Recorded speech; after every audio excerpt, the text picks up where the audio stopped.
Síndrome da fragilidade. Já ouviu falar? O que é? Como diagnosticar? Como tratar? Na terça ortopédica de hoje, ao lado do meu grande colega geriatra, Dr. Victor Dornelas, este será o nosso assunto.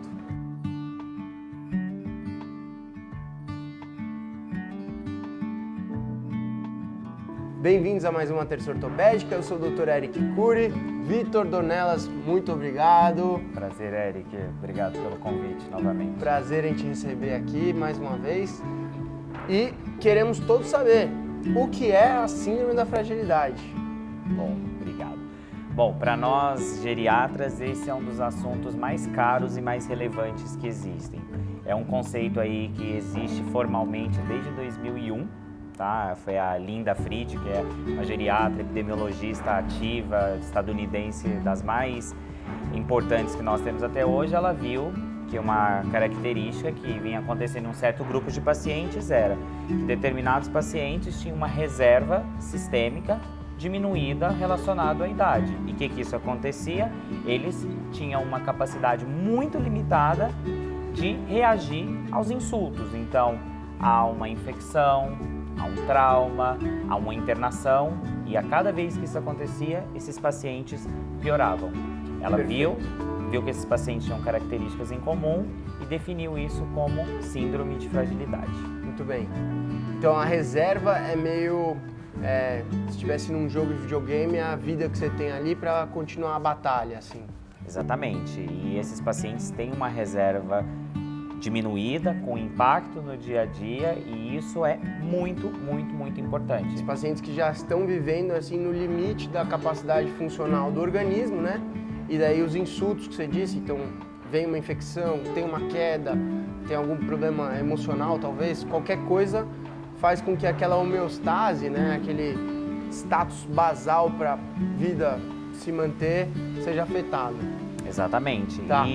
Uma coisa que eu até tinha dificuldade quando era estudante de medicina, queria que você tentasse esclarecer aqui. A gente falou síndrome da fragilidade, né?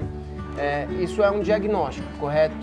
Mas por que a gente chama isso de síndrome? O que é síndrome? Porque são diversas características que levam a gente a dar esse determinado diagnóstico, tá? São diversas alterações que acontecem. Não é que tem um exame só que vem positivo ou negativo? Pelo né? contrário, o diagnóstico de síndrome de fragilidade, e a gente tem mais de uma forma de fazer esse diagnóstico, ele é clínico. Eu faço esse diagnóstico dentro do consultório. Eu não preciso de nenhum exame complementar para fazer esse diagnóstico. É história e exame físico. Perfeito. Tá?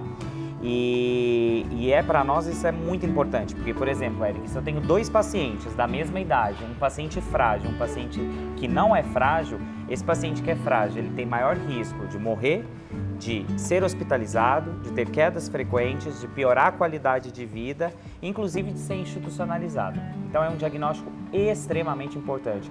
Para nós, os médicos no gerais devem fazer esse rastreio, então a gente tem que saber quando pensar em síndrome de fragilidade, e não é só assim, bati o olho no paciente, esse é frágil, esse não é. Pelo contrário, isso é um diagnóstico objetivo. Certo. A gente falou então um pouco do que é a síndrome da fragilidade. Agora conta para nós, como diagnosticar a síndrome da fragilidade? Bom, eu vou falar aqui sobre duas formas de fazer diagnósticos bem fáceis. Existem diversas formas, mas vou falar, por exemplo, de uma escala que a gente chama de SOF. São 3 perguntas que você precisa saber. Primeira, exaustão. Você pergunta para o paciente, você se sente cansado a maior parte do tempo? Se a resposta for sim, esse é um critério positivo.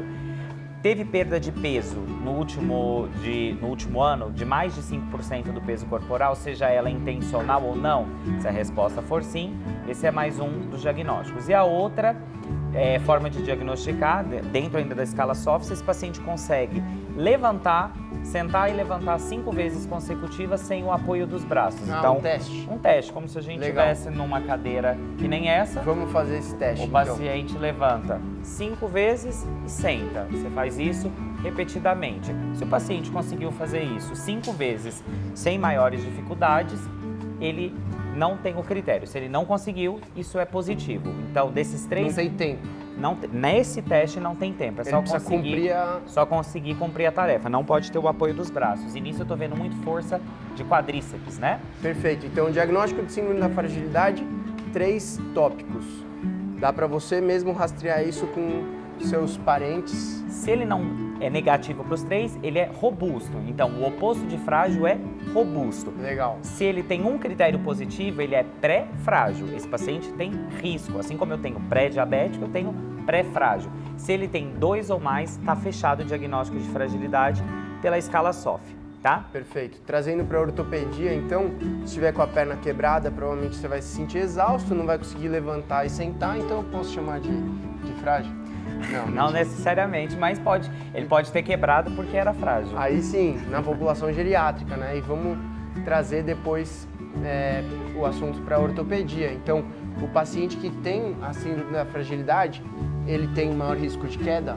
Ele tem maior risco de queda. E ele tem maior risco de ter fraturas caso ele caia e tudo mais? Sim, porque ele tem uma reserva muscular e muito reduzida em relação àquele paciente. Ele pode coexistir com outra doença, que é a sarcopenia, que é baixa massa muscular e perda de funcionalidade em relação a isso. Inclusive, elas coexistem. Um é causa e consequência da outra. Então, sarcopenia e fragilidade estão intimamente ligadas. Legal. Então, a gente já falou o que é, né, a síndrome da fragilidade, um conjunto aí de sintomas que tem uma maneira objetiva de diagnosticar. Então, como que é o diagnóstico? 3 coisas. Se sente exaustão, se teve perda de peso, 5% nos últimos 12 meses, né? E o teste do sentar e levantar, né? Então, 5 vezes sem usar apoio das mãos e se cumprir a tarefa, maravilha, né? Excelente. Se tiver os 3 positivos, tem a síndrome da fragilidade. 2 ou 3, 2 síndrome ou 3. da fragilidade, 1 pré-fragilidade. Show. E aí, Vitor, como tratar a síndrome da fragilidade? Bom, é um tratamento longo, multidisciplinar, tá? E que não necessariamente envolve nenhum remédio. Pelo contrário, as medicações ficam em segundo plano nesse caso. O primeiro Legal. delas é atividade física, aeróbica e resistida, tá? Então, esse paciente vai ter uma avaliação global para a gente ver qual é o melhor exercício para que ele possa fazer. Isso é acompanhado de um profissional especializado, então o educador físico, o fisioterapeuta vão ter um papel super importante nisso, tá? Então, isso é prescrito, isso é tão importante ou até mais do que tomar uma medicação.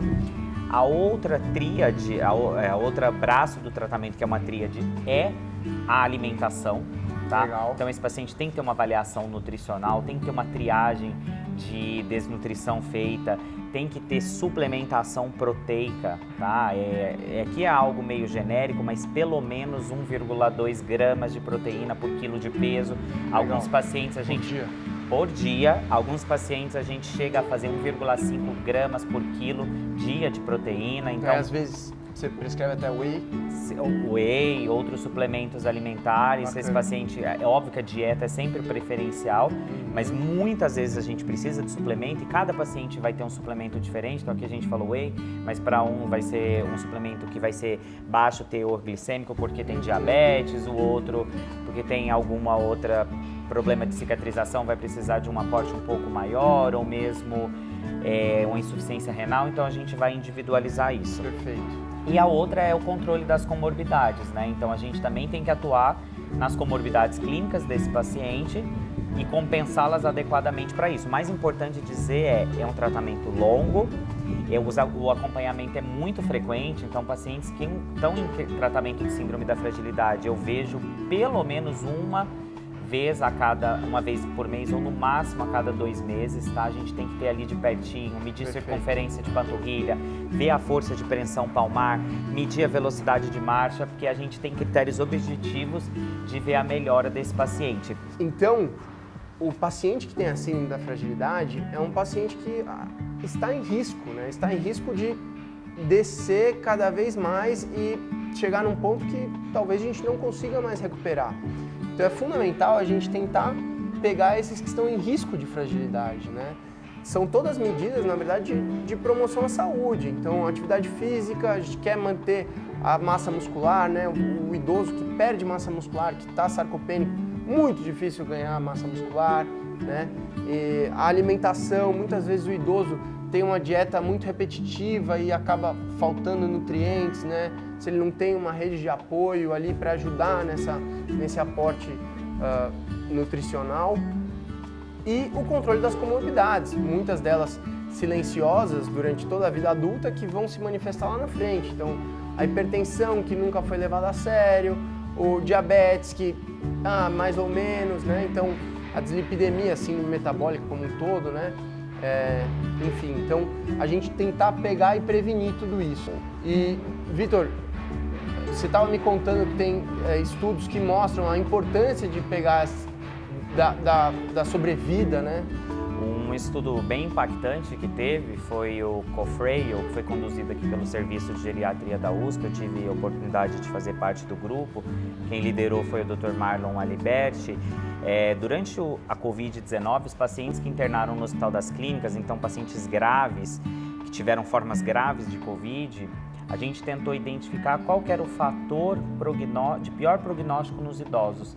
E no mundo, em boa parte... Ou seja, qual que é a característica que põe mais em risco essa pessoa, né? O fator prognóstico. Que aumenta a chance dele de morrer.